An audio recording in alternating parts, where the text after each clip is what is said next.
Et donc toute la force de Claude Code... Attends Dan, tu nous fais les 3 minutes de Farbrengen cette semaine?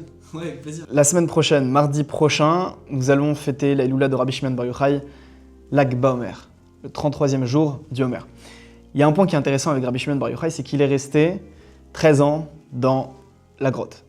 Et en sortant de la grotte, on peut imaginer pour un personnage si important et si grand dans la Torah, un grand Tana, que la première chose qu'il a envie de faire en sortant de la grotte, c'est de donner un shiur de Torah à un maximum d'élèves.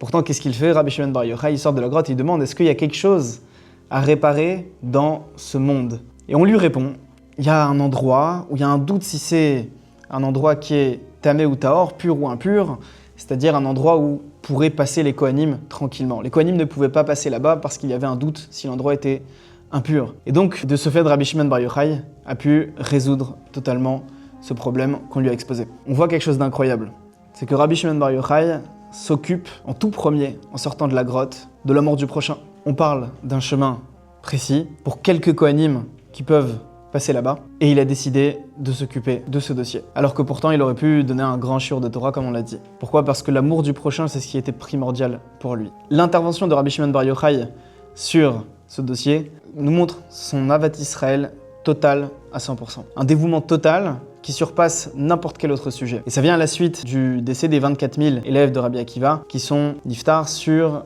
la transgression partielle de l'enseignement de leur maître Rabbi Akiva, aime ton prochain comme toi-même. Par le fait que Rabbi Shimon Bar Yochai est sorti de la grotte et s'est occupé d'un dossier pour quelques Kohanim par amour pur pour eux, pour un frère juif, pour un prochain, cette histoire nous montre la grande avat Israël de Rabbi Shimon Bar Yochai qui vient réparer l'épisode précédent sur lequel les élèves de Rabbi Akiva, les 24 000, sont décédés parce qu'ils ne se respectaient pas au niveau attendu l'un à l'autre. C'est l'occasion de tous se rassembler pour témoigner de notre fierté d'être juifs et témoigner de l'amour du prochain. Ce mardi 5 mai, pour la grande parade de Lag BaOmer avec son défilé devant la grande synagogue de Sarcelles à partir de 10h.